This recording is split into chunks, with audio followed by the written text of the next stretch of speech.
یہ جو بات میں آپ کو بتانے لگا ہوں یہ خود مجھے ڈاکٹر عبدالقدیر خان صاحب نے بتائی. میں نے ان سے پوچھا کہ یہ ڈاکٹر صاحب یہ پرویز مشرف کے ساتھ کیا مسئلہ ہے آپ کا, آپ تو ہمارے قومی ہیرو ہیں. تو انہوں نے اس کو ایک بہت ناقابل بیان قسم کی گالی دی اور کہا کہ میں نے جب غوری میزائل کی رینج جو ہے وہ 5000 کلومیٹر کرنے کی کوشش شروع کی اور پروجیکٹ کے لیے جب میں نے ان سے فنڈز مانگے تو انہوں نے کہا اچھا اس کا مطلب ہے تم اسرائیل کو ٹارگٹ کرنا چاہتے ہو, تو ہمارا تو دشمن انڈیا ہے, تو یہ 1500 یا زیادہ سے زیادہ 2000 کلومیٹر سے آگے تم نہیں جا سکتے. تو حضور بات تو کرنا بڑا آسان ہے کہ غوری میزائل کا رخ اسرائیل کی طرف کر دو, لیکن جس نے کرنے کی کوشش کی اس کو تو آپ نے عبرت کی مثال بنا دیا. یہ بات میں اس لیے کر رہا ہوں یہاں پہ کہ اس وقت بھی مولانا فضل الرحمان صاحب اور سراج الحق صاحب کو پتہ ہے کہ اس وقت بھی پاکستان میں وہ لوگ موجود ہیں کہ جو اوپر سے تو مذمت کر رہے ہیں اسرائیلی بمباری کی, لیکن اندر سے ان کا دل جو ہے وہ کہیں اور ہے.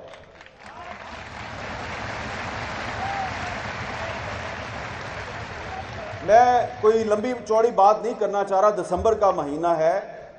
اور دسمبر کا مہینہ اس لیے امپورٹنٹ ہے کہ دسمبر 1931 میں شاعر مشرق علامہ اقبال نے مسجد اقصیٰ کا دورہ کیا.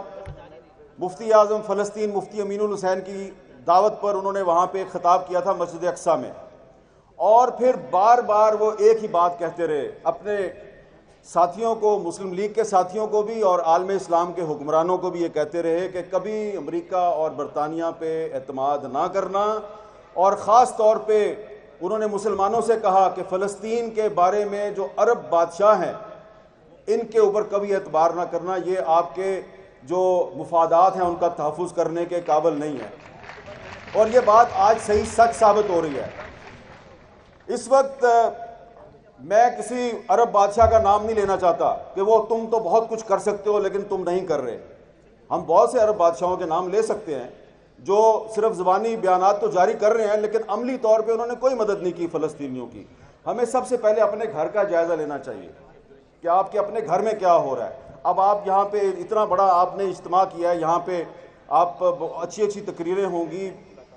قراردادیں منظور ہوں گی, لیکن آج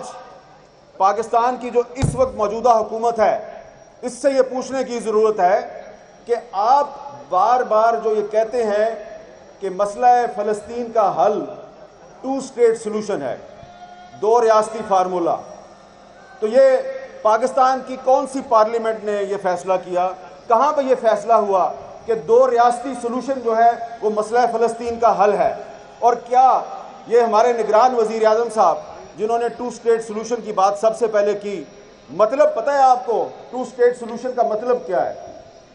مطلب یہ ہے کہ 2 اسٹیٹ سلوشن کا مطلب یہ ہے کہ جی آپ اسرائیل کا جو وجود ہے اس کو تسلیم کر لیں اور اسرائیل کو بھی تسلیم کر لیں, اور یہ جو غزہ اور دریائے اردن کا جو مغربی کنارہ ہے اس طرف جو فلسطین ہے یہاں پہ ایک فلسطینی ریاست قائم کر دیں. تو یہ 2 اسٹیٹ سلوشن ہے. اب میں اس 2 اسٹیٹ سلوشن کو کیوں مسترد کرتا ہوں, میں اس کے کیوں خلاف ہوں؟ پہلی بات تو یہ ہے کہ پاکستان اسرائیل کو تسلیم نہیں کرتا, اور دوسری بات وہ یہ ہے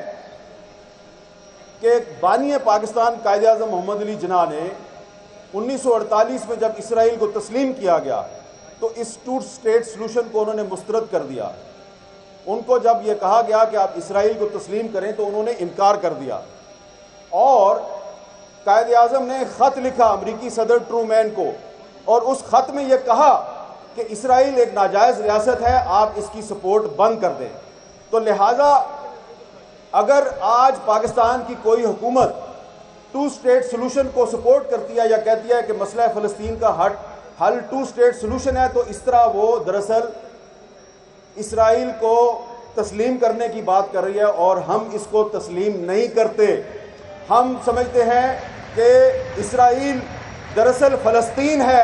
اور پورے کا پورا فلسطین آزاد ہونا چاہیے. اب کہا جائے گا کہ یہ تو آپ اقوام متحدہ کی جو قراردادیں ہیں اس کی خلاف ورزی کر رہے ہیں, تو اقوام متحدہ کی ایک قرارداد تو کشمیر کے بارے میں بھی ہے, تو پھر آپ کو جو کشمیر کے بارے میں قرارداد ہے اس کا بھی احترام کرنا چاہیے. آپ کشمیر پہ قرارداد کا احترام نہیں کرتے, ہم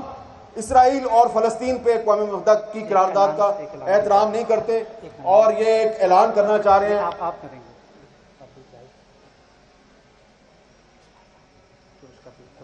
ٹھیک 2 بجے آپ نے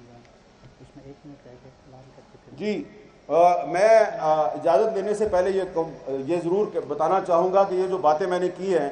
قائد اعظم کے حوالے سے ہو سکتا ہے کہ کچھ لوگ جو ہیں وہ کہیں کہ یہ تو سنی سنائی بات ہے. یہ سنی سنائی بات میں نہیں کر رہا. یہ مولانا زاہد الراشدی صاحب کی کتاب ہے مسئلہ فلسطین پہ. اس میں یہ ساری باتیں موجود ہیں اور یہ بھی اس میں ایک پورا چیپٹر ہے کہ جو 2 اسٹیٹ سلوشن ہے یہ پاکستان کی پالیسی نہیں ہے. نگران وزیر اعظم 2 اسٹیٹ سلوشن کو تسلیم کر سکتا ہے, ہم نہیں کرتے. اور ابھی کچھ ہی دیر میں چند سیکنڈ کے بعد حماس کے رہنما اسماعیل ہانیہ صاحب جو ہیں وہ ویڈیو لنک پر آپ کے اس اجتماع سے خطاب کریں گے اور ہم ان کو یقین دلاتے ہیں, تمام یہاں پہ جو موجود علماء کرام اور لیڈرشپ ہے اور آپ کی طرف سے ہم ان کو یقین دلاتے ہیں کہ آپ ایک چٹان کی طرح اسرائیل کے سامنے کھڑے ہیں اور ہم بھی آپ کے ساتھ کھڑے ہیں. اور اسماعیل ہانیہ صاحب جو ہیں وہ یقیناً بہت سے جو مسلم ممالک ہیں ان کی جو حکومتیں ہیں وہ ان کو پسند نہیں کرتی, لیکن تمام مسلم ممالک کے عوام جو ہیں وہ اسماعیل ہانیہ کو اپنا ہیرو سمجھتے ہیں اور ہم آپ کے ساتھ ہیں. ہماری حکومتیں آپ کے ساتھ ہو نہ ہوں لیکن ہم سب آپ کے ساتھ ہیں. اور اب کچھ ہی دیر میں اسماعیل ہانیہ صاحب جو ہیں وہ آپ کے سامنے جلوہ افروز ہوں گے. بہت بہت شکریہ.